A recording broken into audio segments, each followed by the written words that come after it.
২০২৫ সনের জুন মাসের ১৩ তারিখ লন্ডনের একটি হোটেলে বিএনপির ভারপ্রাপ্ত চেয়ারম্যান জনাব তারেক রহমান এবং বর্তমান অন্তর্বর্তীকালীন সরকারের মুখ্য ব্যক্তিত্ব ডক্টর মোহাম্মদ ইউনূসের মধ্যে যে বৈঠক হলো, একান্ত ঘরোয়া বৈঠক হলো। এই বৈঠকের ফলে আমরা যতটুকু জানতে পেরেছি, এখন পর্যন্ত আমি এই ভিডিও শুক্রবারই করছি, ১৩ তারিখই করছি।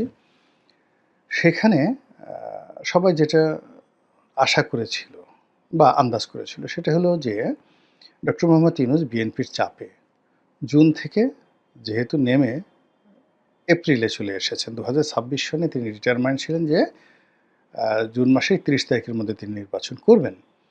তো জনরোষ বলেন, বিএনপির চাপ বলেন, পরিবেশ পরিস্থিতি বলেন, তিনি ঈদের আগে জাতির উদ্দেশ্যে যে ভাষণ দিয়েছেন সেই ভাষণে তিনি এপ্রিল মাসের মধ্যে নির্বাচন করার ব্যাপারে অঙ্গীকার করেছেন। তো এটা বিএনপির মধ্যে নিদারুণ নেতিবাচক প্রতিক্রিয়া তৈরি করেছে। এর কারণটা হলো, আগে যেভাবে সরকার কথা বলতো অনেকটা ইনফিনিট টার্মে, নির্বাচন হতে পারে কম সংস্কার হলে ডিসেম্বরে, আর যদি বেশি সংস্কার হয় তাহলে ডিসেম্বর থেকে না হয়ে ডিসেম্বর থেকে জুনের মধ্যে। তো সেক্ষেত্রে জানুয়ারি মাসে হতে পারতো, ফেব্রুয়ারি মাসে হতে পারতো। উনি যেভাবে কথা বলেছেন একেবারে সর্বশেষ জুনের মধ্যে। কিন্তু যখন তিনি সেই সম্ভাবনাটাকে, অর্থাৎ ডিসেম্বর থেকে জুনের মধ্যে সম্ভাবনাটাকে একেবারে কনক্রিট ৪ মাস পিছিয়ে নিয়ে, ডিসেম্বর থেকে ৪ মাস পিছিয়ে নিয়ে এপ্রিল মাসে নিয়ে গেলেন, তখন বিএনপি মূল্য করলো যে এটা একটা ছলচাতুরি, এটা বিএনপিকে ঠকানোর একটা প্রচেষ্টা, এটা নির্বাচনকে বানচালার একটা প্রচেষ্টা, এবং ডিসেম্বরের মধ্যে নির্বাচন না হলে বিএনপি আর জীবনে ক্ষমতা আসতে পারবে না। ফলে ভীষণভাবে বিএনপি প্রতিক্রিয়া দেখালো এবং ডক্টর মোহাম্মদ ইউনূসের সেই বক্তব্যকে বলতে গেলে অনেকটা তারা বলার চেষ্টা করলো যে এটা একটা ধাপ্পাবাজি, অসৌজন্যমূলক বক্তব্য, ইত্যাদি ইত্যাদি নানা রকম। তেমনি ঈদুল আজহার আগে রাজনৈতিক পরিস্থিতি ভীষণ রকম উত্তাল ছিল। আপনারা জানেন যে সচিবালয়ে লাগাতার ১ মাস ধরে সেখানে যাকে বলা হয় অস্থিরতা চলছে, এটা এখনো নিষ্পত্তি হয়নি। জাতীয় রাজস্ব বোর্ড, সেখানে অস্থিরতা চলছে এবং এখন পর্যন্ত নিষ্পত্তি হয়নি। ঢাকা দক্ষিণ সিটি কর্পোরেশনের মেয়র পদ নিয়ে বিএনপির সঙ্গে ডক্টর মোহাম্মদ ইউনূসের মতবিরোধ এখন পর্যন্ত নিষ্পত্তি হয়নি। তো এই সকল বিষয় নিয়ে পুরো বাংলাদেশ রীতিমতো অচল ছিল। এর বাইরে সেনাপ্রধানের সঙ্গে ডক্টর মোহাম্মদ ইউনূসের মনস্তাত্ত্বিক দূরত্ব, বঙ্গভবনের সঙ্গে যমুনার মনস্তাত্ত্বিক যুদ্ধ, ভারত এবং আমেরিকার বলয়ের মধ্যে টানাটানি এবং করিডোর নিয়ে, তারপরে চট্টগ্রাম বন্দর নিয়ে যে সমস্যা, এর ফলে পুরো ঈদুল আজহার আগের যে সময়টি সারা বাংলাদেশ কার্যত অচল ছিল। No revenue, no work, no development, no loan, no nothing, মানে কোনো কর্মসংস্থান থেকে শুরু করে বাংলাদেশ কিছু না করে কেবলমাত্র দৈনিক ৩ বেলা খাবার খাওয়া, প্রাকৃতিক কর্ম করা, এর মধ্যে মানুষ তার জীবন সীমাবদ্ধ রেখেছিল। আর শঙ্কা নিয়ে, আতঙ্ক নিয়ে, ভয় নিয়ে অপেক্ষা করছিল কখন না জানি কি ঘটে যায়। তারা একবার উত্তরপাড়ার দিকে তাকায়, একবার যমুনার দিকে তাকায়, একবার দক্ষিণ সিটি কর্পোরেশনের দিকে তাকায়, আর একবার এশিয়াকের দিকে তাকায়, আবার উপদেষ্টাদের দিকে তাকায়। আসলে এই জিনিসগুলো যখন চলছিল তখন ঈদের একটা লম্বা ছুটি, ১০ দিন। তো এই ১০ দিনের মধ্যে অনেক কিছু হতে পারত, অনেক কিছু হতে পারত। এর কারণ হলো যে মানুষ গ্রামে চলে গেছে, রাজধানী অনেকটা ফাঁকা। তো এই সময়টিতে মানে যেটা বাস্তব হওয়ার সেটা মনস্তাত্ত্বিক বিষয়গুলো ছিল খুবই বিরক্তিকর, এবং সেই বিরক্তি কাটানোর জন্য ডক্টর মোহাম্মদ ইউনূস তিনি ইংল্যান্ড সফরে গেলেন। বলা হয়ে থাকে এটা পুরস্কার নেওয়ার জন্য, কিন্তু আমার কাছে মনে হয়েছে যে তিনি একটু নিঃশ্বাস নিতে চাচ্ছিলেন, লন্ডনের মাটিতে একটু নিঃশ্বাস নিতে চাচ্ছিলেন। তো সেখানে তিনি গেলেন। তো সেখানে যাওয়ার পরে যখন তারেক রহমান সাহেবের সঙ্গে তার একটা বৈঠক নির্ধারিত হলো, তখন সবাই বিএনপির যারা শুভার্থী বলে দিল যে মিটিংটা আসলে বিএনপির জন্য ভালো হবে না। সবাই কিন্তু নিষেধ করেছে বিএনপির কারা এই বৈঠকের পক্ষে বলেছে আমি এটা বলতে পারব না। কিন্তু আমরা যারা বিএনপির সমর্থক হিসেবে পরিচিত, তারপর আমাদের বাইরে যারা আছেন, দেশি বিদেশি যারা বিএনপিও করেন না কিন্তু একটা নিউট্রাল অবস্থানে থেকে রাজনীতির বিশ্লেষণ করেন। আর আওয়ামী লীগেরও কিছু লোকজন আছেন যারা এখন তাদের নিজেদের স্বার্থে আসলে বিএনপির পক্ষে বলেন। তারা সবাই বলেছেন যে তারেক রহমান সাহেবের সাথে ডক্টর মোহাম্মদ ইউনূসের যে বৈঠকটি, সেই বৈঠকটি আল্টিমেটলি পুরোটাই ডক্টর মোহাম্মদ ইউনূসের পক্ষে যাবে। আর ওই বৈঠকে যে সিদ্ধান্তই আসুক না কেন, পুরো সিদ্ধান্তই বিএনপির বিপক্ষে যাবে যদি বিএনপি ওনাকে বাধ্য করতে না পারে ওই বৈঠকে যে ডিসেম্বর মাসে নির্বাচন হবে। December means December. এর কারণ হলো মুখের কথা একবার বের হয়ে গেলে ওটা আর ফেরত আনা যায় না। বিএনপি মানে দুটো বিষয় নিয়ে এই মুহূর্তে লড়াই করছে। এক নম্বর হলো যে কোনো মূল্যে দক্ষিণ সিটি কর্পোরেশনের মেয়র পদটা তাদের পেতে হবে। এখন এই মেয়র পদটা এটা পাওয়া নয়, এটা একটা জিদাজিদির বিষয় হয়ে গেছে। এটি একটি শক্তি প্রদর্শনের বিষয় হয়ে গেছে, এটি জয় পরাজয়ের বিষয় হয়ে গেছে। সরকার বনাম বিএনপি, এটার একটা সেটেলমেন্ট হতে হবে। তো এখানে যদি এরশাদকে নিয়োগ না দেওয়া হয় বা এরশাদ যদি এই দাবিটা আদায় করতে না পারে, ইট মিনস এখানে বিএনপির এই জায়গাটাতে পরাজিত হলো। ২ নম্বর হলো যে বিএনপির যাকে বলা হয় চেয়ারপারসন, ভারপ্রাপ্ত চেয়ারম্যান এবং চেয়ারপারসন বেগম খালেদা জিয়া, নিঃসন্দেহে তারা চিন্তা ভাবনা করে কথাবার্তা বলে সর্বশেষ যে বৈঠকটা হলো, বিএনপির যে সমাবেশ হলো, মহাসমাবেশ, তারুণ্যের মহাসমাবেশ, তো সেখানে জনাব তারেক রহমান সাহেব যখন ডিসেম্বর মাসে নির্বাচন হতে হবে এই কথা বলে সরকারকে একেবারে ফাইনাল বলে দিলেন যে হবে না, এর বাইরে হবে না। এবং যা হয় বিএনপির শীর্ষ পর্যায়ের থেকে যখন এরকম একটা সিদ্ধান্ত এলো, বিএনপি সব নেতারা বললেন যে ডিসেম্বরের মধ্যে যদি নির্বাচন না হয় তারা নিজেরাই শিডিউল ঘোষণা করবেন, তারপর শেষে এটা করবেন ওটা করবেন। তো সেই যে একটা বিএনপির মধ্যে একটা জিহাদি জোশ, এই জিহাদি জোশটি যদি বিএনপি আপহোল্ড করতে না পারে তাহলে এই সরকারের কাছ থেকে বিএনপি আসলে কিছুই পাবে না।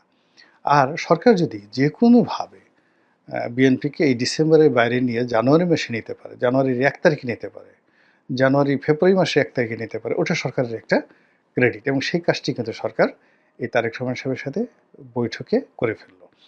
এখন বৈঠকের আগে যারা মানে রাজনৈতিক বিশ্লেষক তারা সবাই বলার চেষ্টা করেছেন যে এখানে একটা মাঝামাঝি জায়গায় আসবে ফলাফল, অর্থাৎ ফেব্রুয়ারি মাসে হবে। এখন দেখুন ফেব্রুয়ারি মাসে নির্বাচনের কথা কিন্তু জামাত বলেছে। জামাতের কথা মানে এনসিপির কথা, আর এনসিপির কথা ডক্টর মোহাম্মদ ইউনূসের কথা। কিন্তু ঘুরে ঘুরে এই যে একটা বৈঠক হলো ঢাক ঢোল পিটিয়ে, এবং সেখানে সেই জামাতের ফাঁদেই বিএনপি পা দিল। এবং সবচেয়ে বড় ব্যাপার হলো যে এখানে যে কথাটি ডক্টর মোহাম্মদ ইউনূস বলেছেন, এটি বিএনপির জন্য রীতিমতো একটা মরণ ফাঁদ। সেখানে বলেছেন প্রেসে আমরা যেটা দেখলাম যে ফেব্রুয়ারি মাসে নির্বাচন হতে পারে শর্ত সাপেক্ষে। এবং এখানে তারেক রহমান সাহেব যে বক্তব্য দিয়েছেন সেটা হলো যে যদি মানে নির্বাচনটা এপ্রিলে হয়, ওই সময় একটা আবহাওয়া বিরূপ থাকবে, রোজা একটা চাপ থাকবে, ঈদের একটা চাপ থাকবে, ওর মধ্যে ইলেকশন হবে না, তারাবির নামাজ থাকবে। তো এটার উত্তরে ডক্টর মোহাম্মদ ইউনূস বলেছেন, হ্যাঁ তা তো বটেই, তা তো বটেই, ঠিক ঠিক ঠিক। এবং এই কথা শুনে বিএনপির লোক মহা খুশি যে হ্যাঁ তারেক রহমান সাহেবের এই বক্তব্যে তিনি একমত প্রকাশ করেছেন। সেকেন্ড থিং হলো যে ফেব্রুয়ারি মাসে যে নির্বাচন, সে নির্বাচনটা তো ফেব্রুয়ারি মাসে, ওটা তো মানে বিএনপির দাবির মধ্যেই ছিল না, ওটা জামাতের দাবি, বিএনপি তো সেটা মানেনি। আর ওটা ডক্টর মোহাম্মদ ইউনূসের দাবি। এখন সেটা বিএনপি কে রাজি করার জন্য তারা তো অনেক আগের থেকেই ফেব্রুয়ারি মাসে নিঃশর্তভাবে আনকন্ডিশনাল ইলেকশন দেওয়ার জন্য মনে মনে তারা প্ল্যান করে রেখেছে, এবং সেভাবেই তারা প্রচার চালাচ্ছে। জামাতের মুখ দিয়ে তারা আগে বলাচ্ছে, অন্যান্য লোকের মুখ দিয়ে আগে বলাচ্ছে যে একটা ফেব্রুয়ারি মাসে নির্বাচন হতে পারে গ্রহণযোগ্য, এটা ফেব্রুয়ারিতে হলে ভালো হয়। কিন্তু ডক্টর মোহাম্মদ ইউনূসের, তিনি যে বিশ্বমানের খেলোয়াড় এবং তিনি যে এখানে জয়লাভ করলেন তার প্রমাণ হলো তাদের যে এটাতে তিনরা দেওয়ার জন্য একেবারে আনকন্ডিশনাল ফেব্রুয়ারি মাসে নির্বাচন দেওয়ার জন্য যারা ১০ পায়ে দাঁড়িয়েছিলেন, তাদের কাজই হলো বিএনপি যে আল্টিমেট টাইম দিয়েছে, এই আল্টিমেট টাইম থেকে তাদেরকে বের করে আনা এবং সেটা তারা করেছেন এখন ফেব্রুয়ারি মাসে। আর ব্যক্তিগতভাবে ডক্টর মোহাম্মদ ইউনূসের যে সফলতা সেটা হলো তিনি এখানে একটা শর্ত জুড়ে দিয়েছেন। শর্তটা হলো যে তিনি তো ইতিমধ্যে ঘোষণা দিয়েছেন এপ্রিল মাসে নির্বাচন হবে এবং সেই নির্বাচনের জন্য ইতিমধ্যে নির্বাচন কমিশন প্রস্তুতি শুরু করেছে। তো এখন সেই প্রস্তুতি যদি ঠিকমতো চলতে থাকে, সবকিছু ঠিকঠাক থাকে, তাহলে ফেব্রুয়ারি মাসে নির্বাচন হতে পারে। তো ওই একই কথা কিন্তু ঠিক সেম রইল। মানে ডিসেম্বর থেকে জুনের মধ্যে নির্বাচন, বেশি সংস্কার চাইলে এটা হবে, বিচার চাইলে এটা হবে, ওটা হবে, ইত্যাদি ইত্যাদি। তো এখানেও তিনি সেই সকল কথার মধ্যে একটা যদি কিন্তু শর্ত জুড়ে দিলেন। ফলে কি হচ্ছে, ডিসেম্বর মাসে তো নির্বাচন কমিশন প্রস্তুতি নিতে পারবে না। এখন নির্বাচন কমিশন যদি প্রস্তুতি না নিতে পারে তাহলে ফেব্রুয়ারি মাসে নির্বাচন করার জন্য তো নির্বাচন কমিশন প্রস্তুত হতে পারবে না, প্রস্তুতি নিতে পারবে না। কিন্তু ইতিমধ্যে তারেক রহমান সাহেব, তার তো একটা সম্মান আছে, তিনি ডক্টর মোহাম্মদ ইউনূসের সাথে বৈঠক করেছেন। তো রাতারাতি আগামী ১-২ মাস তো আসলে বিএনপির পক্ষে কোনো নেতিবাচক প্রতিক্রিয়া দেখানো সম্ভব নয়, বা ওখানে যে ধরনের বক্তব্য দিয়ে আসছেন সেটার অ্যাগেনস্টে তিনি তো আর দ্বিতীয় কাউন্টার কথা বলতে পারবেন না। এখন আগামীতে তিনি যেভাবে ধরেন প্ল্যাকার্ড করে যে তিনি একেবারে একটা স্লোগানই বানিয়ে ফেলেছেন। এটা কি তিনি বানিয়েছেন না তার দলের লোক বানিয়েছেন বলতে পারবো না, যে মানে ইন্টারিম গভর্নমেন্ট, শুনো ইন্টারিম ডিসেম্বরেই নির্বাচন, এরকম একটা কি যেন বানিয়েছেন তারা আর কি। তো যা হোক, এখন সেখানে তারা ডিসেম্বরকে যেখানে একেবারে রেড মার্ক দিয়ে এর বাইরে যাওয়া যাবে না, তো সেখান থেকে আবার নিজেরাই চলে গেছেন ফেব্রুয়ারিতে এবং অ্যাগ্রি করেছেন। এখন ২ দিন পরে তারা এই ফেব্রুয়ারি মাসে এই নির্বাচন হয়ে যাবে, এটার অ্যাগেনস্টে আবার তো ডিসেম্বরে ফিরে আসতে পারবে না। তো আগামীতে এই সরকারের সাথে তারা বিরোধ ক্ষেত্রে যদি কোনো একটা ব্যাপারে বিরোধ হয়, সেই বিরোধের ক্ষেত্রে তো তারা আর দ্বিতীয়বার কোনো অ্যাকশনে যেতে পারছে না। আর তারা মানে এই যে এখন ফেব্রুয়ারিটাকে মেনে নিল, তাহলে কি হলো যে ডিসেম্বরে তারা আল্টিমেট টাইম দিয়ে তারা আবার ফেব্রুয়ারিতে চলে গেল। তো যে লোক একবার বেন্ট হয়, ডেন্ট হয়, মানে মাথা নোয়ায়, সে বারবার মাথা নোয়াতে পারে। তো কাজেই যখন একটা সমস্যা হবে, ফেব্রুয়ারি থেকে এটা যদি মার্চে চলে যায়, মার্চে থেকে যদি এপ্রিলে চলে যায়, আবার ২০২৬ সনের এপ্রিল থেকে যদি ২০২৭ সনের এপ্রিলে চলে যায়, অনেক কিছুই তো প্রকৃতিতে ঘটতে পারে।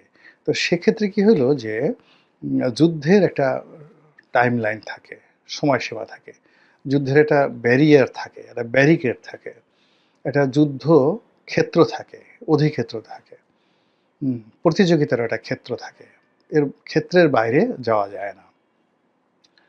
তো সেই ক্ষেত্রটা তৈরি করে যে যার সুবিধা মতো তৈরি করে নেয়। যেমন ধরুন পানিপথের যুদ্ধ, এখন যুদ্ধটা পানিপথে হবে, যারা আগে পৌঁছায় জয়লাভ করবে তারা পানিপথের কোন অংশে থাকবে তারা সিদ্ধান্ত নিয়ে নেয়। কিংবা ধরুন বদরের যুদ্ধ, ওহুদের যুদ্ধ। তো এই যে এলাকা ঠিক করা এবং যুদ্ধের যারা পক্ষ তারা নিজের নিজের এলাকা প্রোটেক্ট করে নেয়, একটা অধিক্ষেত্র তৈরি করে নেয়। যখনই এই অধিক্ষেত্রের বাইরে তারা চলে যায় অমনি তাদের পরাজিত হতে হয়। আর যখন মানে একটা পক্ষ তাদের নিজেদের অধিক্ষেত্রের মধ্যে প্রতিপক্ষকে এনে আটকে ফেলতে পারে, তখনই তারা জয়লাভ করে। এখানে বিএনপিকে কে বলেছিল ডিসেম্বরের মধ্যে তাদের মানে মানে অধিক্ষেত্র তৈরি করার জন্য, তাদের একটা সার্কেল বৃত্ত তৈরি করার জন্য? কিন্তু কেউ বলেনি, বিএনপি নিজেরা করেছে, ডক্টর মোহাম্মদ ইউনূস বলেননি। তো বিএনপি ইচ্ছা করলে প্রথম থেকে বলতে পারতো যে না ঠিক আছে, আরও কিছু দেখি, তাদের অধিক্ষেত্র রচনা করার দরকার ছিল। কিন্তু যেহেতু একবার তার অধিক্ষেত্র রচনা করে ফেলেছে, টাইম ফ্রেম দিয়ে ফেলেছে, সেক্ষেত্রে সেই ফ্রেমের বাইরে যাওয়া মানে তাদের পরাজিত হওয়া এবং তাদের মাথা নোয়ানো এবং তাদের ব্যর্থতা। এবং এটা তাদের যারা প্রতিপক্ষ তারা ভীষণভাবে এটাকে ব্যবহার করবেন এবং ভীষণভাবে তাদেরকে বারবার বলবেন যে ঠিক আছে, আপনারা তো একবার বৃত্ত ভেঙেছেন, এবার দ্বিতীয়বার ভাঙেন, তৃতীয়বার ভাঙেন। এটা অনেকটা মেরুদণ্ড ভেঙে দেওয়ার মতো। ৩-৪ বার মেরুদণ্ড ভেঙে দিলে এরপরে আসলে মেরুদণ্ড থাকে না, সর্পিল গতি হয়ে যায় জীবনের। তো তদ্রূপ এই যে ফেব্রুয়ারি মাসে শর্ত সাপেক্ষে নির্বাচন হতে যাচ্ছে এবং এই ফাঁদে বিএনপি যে পা দিল, এইটার ফলাফল ভালো হবে না। এবং আমি দেখেন যখন তারেক রহমান সাহেবের সাথে তার বৈঠক হচ্ছিল, তখনই আমি কিন্তু এটা লাইভ করেছিলাম। যারা দেখেছেন তারা হয়তো অনেকেই জানেন যে আমি সেখানে কি বলেছি। দেখেন বৈঠকের পরে ঠিক সেম ঘটনাই ঘটলো এবং আসতেছে 14 তারিখে উনি আসবেন বাংলাদেশে। আসার পর খালি দেখেন 14 তারিখ থেকে 20 তারিখের মধ্যে বাংলাদেশে কি ঘটনা ঘটে। ডক্টর মোহাম্মদ ইউনূস তার কথায় কতটা অবিচল থাকতে পারেন, আর জনাব তারেক রহমান তার কথায় কতটা অবিচল থাকতে পারেন, সেটা আপনারা এই আগামী 1 সপ্তাহের মধ্যে দেখতে পাবেন।